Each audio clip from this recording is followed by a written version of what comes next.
Dieu vous bénisse, que le Seigneur vous bénisse. Bien-aimés dans le Seigneur, une fois de plus, nous remercions le Seigneur et nous le rendons infiniment grâce pour le temps qu'il nous accorde une fois de plus dans ces lieux, pour une fois de plus parler de la parole de Dieu, malgré ce qui se passe dans le monde actuel. Mais frère Branham dit notre corps a besoin du pain pour être restauré, parce que malgré ce qui se passe dans le monde entier, les gens continuent à manger. Les gens mangent tous les jours pour restaurer le corps humain. Mais frère Branham dit que nos âmes aussi ont besoin d'écouter la parole de Dieu pour être restaurées. Voilà pourquoi nous croyons par la grâce de Dieu que cette exhortation pourra aider les enfants de Dieu, les fortifier, les bénir, pourquoi pas les renouveler. Alors, bien-aimés dans le Seigneur, sans plus tarder, nous allons passer à la lecture de la parole. Et j'aimerais lire dans Apocalypse chapitre 10. Et nous lirons au verset 7. Lisons au nom du Seigneur.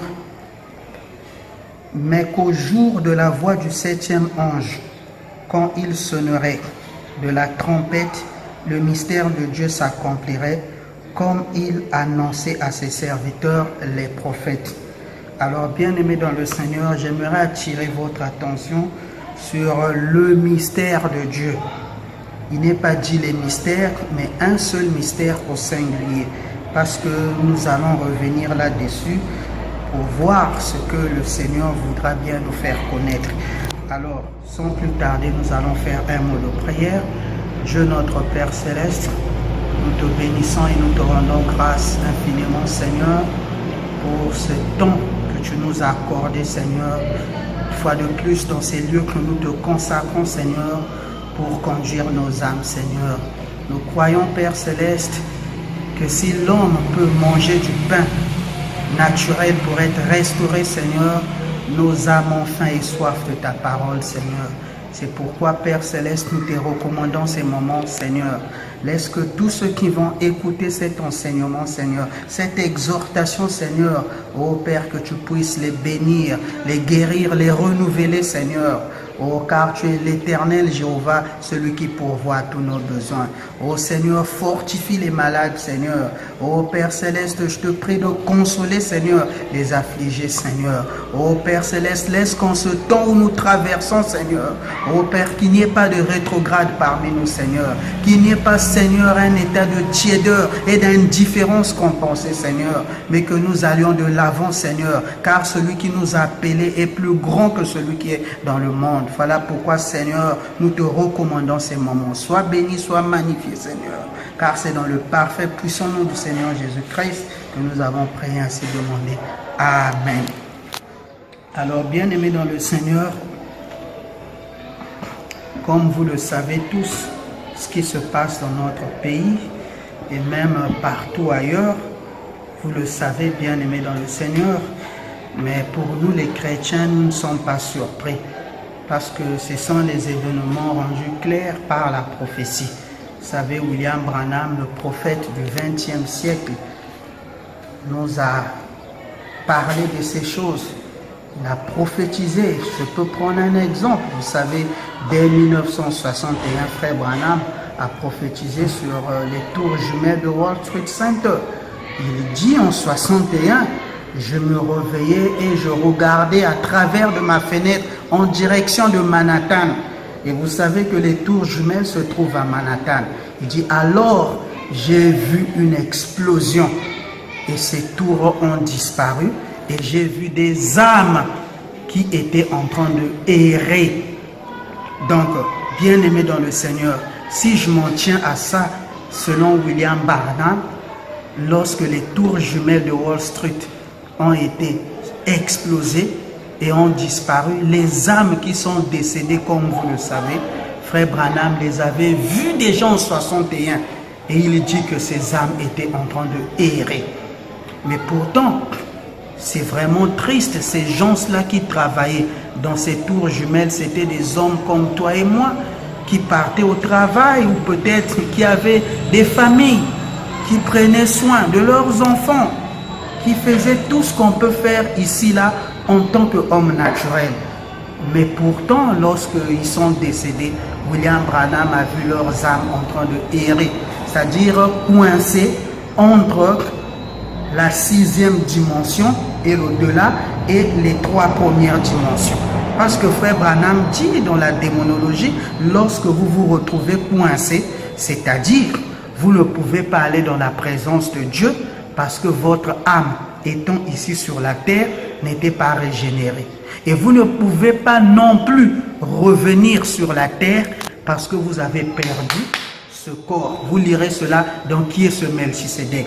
Pourquoi? Parce que en étant ici sur la terre, vous n'avez pas servi le Seigneur. Vous n'avez pas servi le Dieu de gloire. Alors, un de ces matins, quand vous allez quitter ce monde, votre âme va errer. Voyez-vous, bien-aimés dans le Seigneur, nous pouvons rentrer dans ce domaine-là. Qu'est-ce que ces âmes-là deviennent et comment les magiciens, les francs-maçons, tout ce monde-là sont en train de manipuler ces âmes. C'est toute une science là-dedans, bien-aimés dans le Seigneur. Mais nous remercions le Seigneur parce que Dieu nous a envoyé William Branham avec un message glorieux et ce message est adressé uniquement à l'épouse de Jésus-Christ. Voilà pourquoi, bien-aimés dans le Seigneur, tout ce que nous voyons sur la terre, pour nous, ce n'est pas une nouvelle révélation.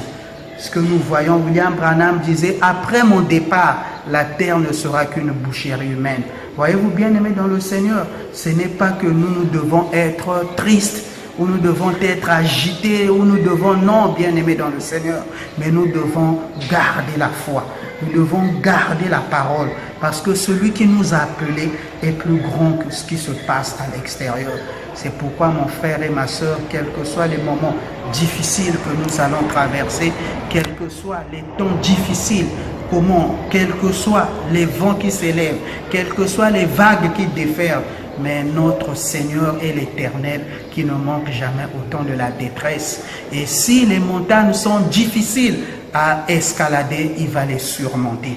Voyez-vous, si les vallées sont difficiles à aborder, il va les escalader. S'il y a des rivières que nous ne pouvons pas traverser, Dieu, lui, il est capable de le traverser. Voilà pourquoi je crois de tout mon cœur qu'en ces temps où nous traversons ces choses, le Seigneur est avec nous. Il est avec nous. Et lui-même, il a dit, je serai avec vous et même en vous jusqu'à la fin et à la consommation de toutes choses. Alors, bien-aimés dans le Seigneur, pour dire seulement qu'il faut rester confiant parce que nous sommes à Goshen.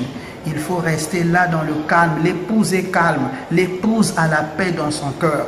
L'épouse sait que l'époux prend soin d'elle. Voyez-vous, bien-aimés dans le Seigneur, parce que nous avons un mari. C'est lui qui réfléchit à tout. C'est lui qui pense à tout. La Bible dit tout désir de la femme doit être soumis à l'homme afin de dominer. Et c'est Jésus-Christ qui est le mari de l'Église.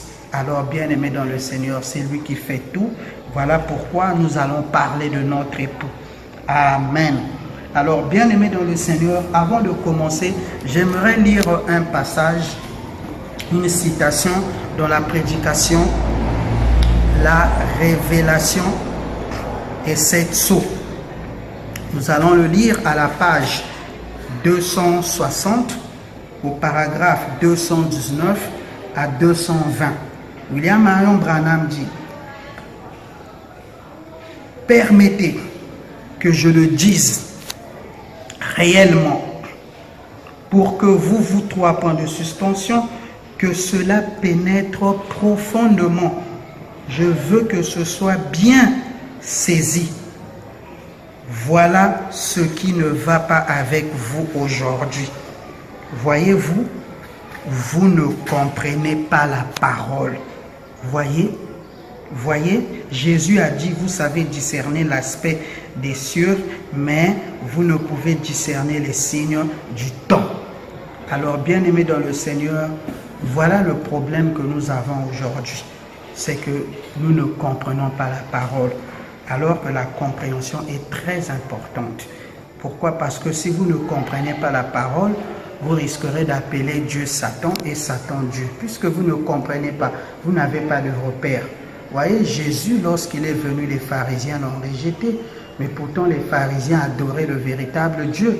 Mais ils ont refusé de croire que ce Dieu-là était manifesté dans les 5 sens. Pourquoi? Parce qu'ils avaient mal compris. Voyez, bien-aimés dans le Seigneur. Donc, la compréhension est très, très importante. Écoutez ce que Frère Branham dit dans les événements rendus clairs par la prophétie. Frère Branham dit à la page 28, au paragraphe 130, il dit « Dieu Tout-Puissant, aide-nous, aide-nous 2 fois. Dieu bien-aimé, à comprendre 1 fois, à comprendre 2 fois ta parole. Et maintenant, Seigneur,